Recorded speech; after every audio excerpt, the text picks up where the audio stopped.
का इकलौता भीष्म पितामह का अनोखा मंदिर। यहाँ बाणों की शैया पर लेटे हैं भीष्म पितामह। 18 दिनों तक चला था महाभारत का युद्ध, फिर भी नहीं त्यागे थे प्राण। आज जरूर करें इस अद्भुत मंदिर के दर्शन। संगम के तट पर अनेकों मंदिर हैं। नागवासुकी का मंदिर भी है और उसी के बगल में एक मंदिर है जो भीष्म पितामह का मंदिर है।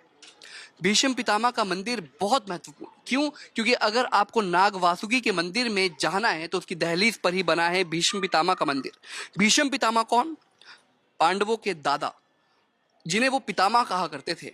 और यहाँ पर एक बहुत प्रसिद्ध मंदिर लेटे हुए हनुमान जी का भी है जो संगम के तट पर है, लेकिन लेटे हुए हनुमान जी की तरह ही एक बड़ी सी प्रतिमा जो है लेटी हुई अवस्था में है भीष्म पितामह की भी। इस प्रतिमा के बारे में जरा मैं आपको जानकारी दे दूं। ये उस क्षण की है जब अर्जुन के बाणों से भीष्म पितामह के शरीर को भेद दिया गया था। महाभारत के 10वें दिन का युद्ध मैं आपको याद कराऊं। जिस दिन 18 दिनों तक महाभारत का युद्ध चला था, जिसमें से 10वें दिन अर्जुन ने भीष्म पितामह को, क्योंकि भीष्म पितामह को वरदान था इच्छा मृत्यु का, और इसीलिए अर्जुन ने अपने सहस्त्र बाणों से भीष्म पितामह के शरीर को भेद दिया था और उन्हें तीरों की शैया पर लेटा दिया था। तो देखिए भीष्म पितामह की ये उसी अवस्था को आप देख पा रहे हैं। साथ में मंदिर है वासुकी का और उसके शुरुआत में ही मंदिर पड़ता है भीष्म पितामह का। ये मंदिर बहुत ही सिमिलर है। क्यों? क्योंकि भीष्म पितामह के मंदिर आपको बेहद कम देखने को मिलेंगे। और महाभारत काल यानी कि कुरुक्षेत्र की धरती, हरियाणा की धरती, और मंदिर भीष्म पितामह का संगम के तट पर।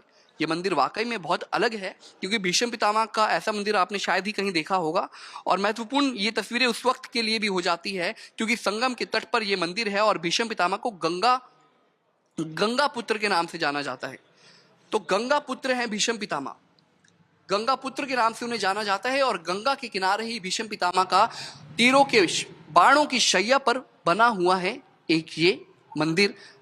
आप भीष्म पितामह की अवस्था को देख पा रहे हैं। अवस्था के बारे में मैंने बताया कि सिंहासन पर बैठे हुए भीष्म पितामह नहीं है, क्योंकि कौरवों के युद्ध में जो सेनापति की भूमिका जिस शख्स ने अदा की थी वो भीष्म पितामह थे। और जब उन्हें अर्जुन के बाणों से भेदा, जब अर्जुन ने अपने तीरों से उन्हें भेदा, तो फिर वो इस अवस्था में थे और उसको आप देख पा रहे हैं। तो ये देखिए, शास्त्रों के अनुसार भीष्म पितामह को अपने पिता शांतनु द्वारा इच्छा मृत्यु का वरदान प्राप्त था, अर्थात वे केवल अपनी इच्छा के अनुसार ही प्राणों का त्याग कर सकते थे। जब महाभारत का युद्ध शुरू हुआ तो भीष्म पांडवों के लिए एक बड़ी चुनौती बने हुए थे, क्योंकि उन्हें हराए बिना युद्ध जीतना असंभव था।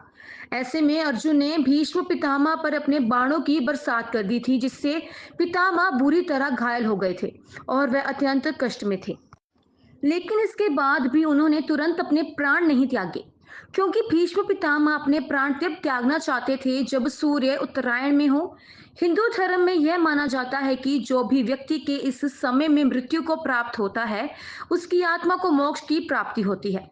जब अर्जुन ने अपने बाणों से भीष्म पितामह को घायल किया, तब सूर्य दक्षिणायन में था। ऐसे में सूर्य के उत्तरायण होने के लिए भीष्म पितामह ने 58 दिनों तक लंबा इंतजार किया। इसके अलावा बाण शैया पर लेटे हुए ही भीष्म पितामह ने पांडवों को धर्म और नियति का ज्ञान भी दिया, ताकि यह उन्हें काम आ सके और वे अपनी जिम्मेदारियों का सही ढंग से निर्वहन करें। ये भीष्म पितामह के जीवन से जुड़ी हुई कुछ कलाकृतियां भी दीवारों पर जड़ी गई है। ये तस्वीरें मैं आपको बता दूं कि ये माँ गंगा है। माँ गंगा का जो वाहन है वो मगरमच्छ होता है और सामने भीष्म पितामह, क्योंकि पुत्र और माँ का रिश्ता है भीष्म पितामह का, तो इसीलिए आप तस्वीरों में भीष्म पितामह को माँ गंगा के साथ देख पा रहे हैं।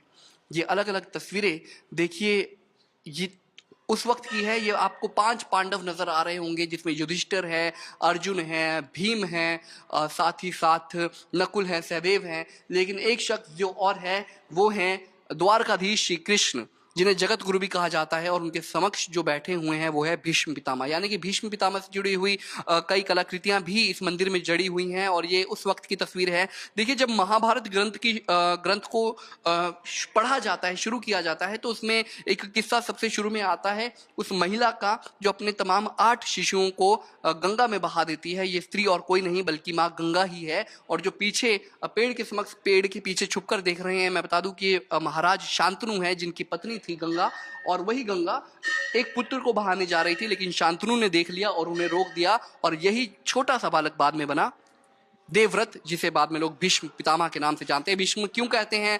सर्व सब लोगों को ये पता है क्योंकि भीष्म प्रतिज्ञा ली थी ब्रह्मचर्य की उन्होंने, इसीलिए भीष्म पितामह कहा जाता है उनको।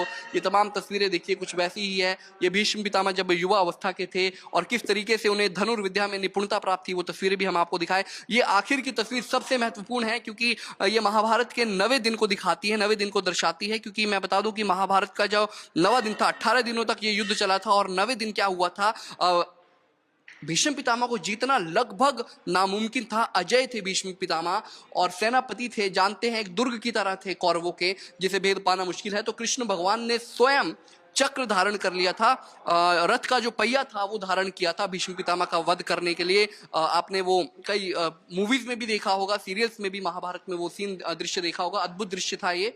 और उसके बाद भीष्म पितामह की जो तस्वीर आती है, जब बाणों की शैया पर भीष्म पितामह को आखिर में लेटा दिया जाता है। बाण सहस्त्र क्यों मारे? क्योंकि इच्छा मृत्यु का वरदान भीष्म पितामह को मिला था और एक दो तीरों से भीष्म पितामह की मृत्यु संभव नहीं थी। तो इसीलिए भीष्म पितामह की ये अंतिम तस्वीर आप देख पा रहे हैं। और आखिर में ये मूर्ति बिल्कुल देखिए सिमिलर है, मैं फिर दिखा रहा हूँ, लेटे हुए हनुमान जी की तरह ही है मूर्ति। लेकिन लेटे हुए हनुमान जी और इस भीष्म पितामह की इस मूर्ति में अंतर केवल इतना है कि लेटे हुए हनुमान जी थकान की वजह से लेटे हुए थे आसन पर, और दूसरी तरफ जो भीष्म पितामह है वो तीरों की शैया पर लेटे हुए हैं। कैमरामैन रिंकू के साथ सौरभ, पंजाब केसरी टीवी।